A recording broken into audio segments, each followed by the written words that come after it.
আবার কালকে যদি বেঁচে যান তাহলে আবার কালকে ভাববেন যে পরশু দিনের সকালটা আপনি দেখতে পাবেন কিনা, তাহলে কালকের দিন আবার সকলের সাথে ভালো ব্যবহার করুন।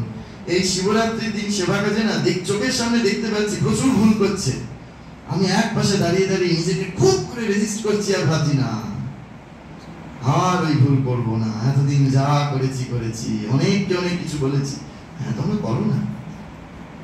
চুপ করে দাঁড়িয়ে দাঁড়িয়ে দেখেছি, তার মানে দেখলাম যে ইয়েস পারা যায়, করতে পারা যায়। আমি আপনি যদি চেষ্টা করি তাহলে পারা যায় করতে। চেষ্টা করে দেখুন, দেখবেন ঠাকুর খুশি হবেন, মা খুশি হবেন। এসে যখন ঘরে ঠাকুরের ছবির সামনে দাঁড়ালাম বা রাতে যখন শিবের পুজো করতে বসেছি না, একটা আলাদা শান্তি অনুভব করলাম যে সত্যি ঠাকুর যেন আলাদা খুশি হলেন যে তাহলে এতদিন কেন করিনি, এতদিন কেন এদের উপর এত রেগে গেছি, এদের উপর কেন এত দুটো কথা বলে ফেলেছি, ওরাও তো ঠাকুরেরই কাজ করেছে, মনে করে ফেলেছি আমার কাজ, ওই জন্য রেগে গিয়েছি।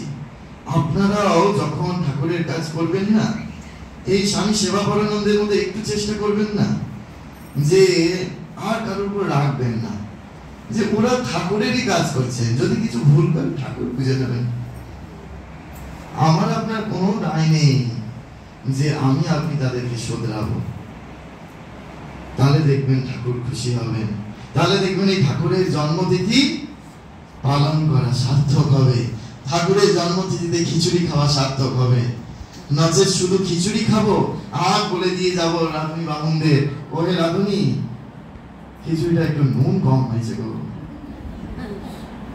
তখন হ্যাঁ প্র্যাকটিস করবেন, হ্যাঁ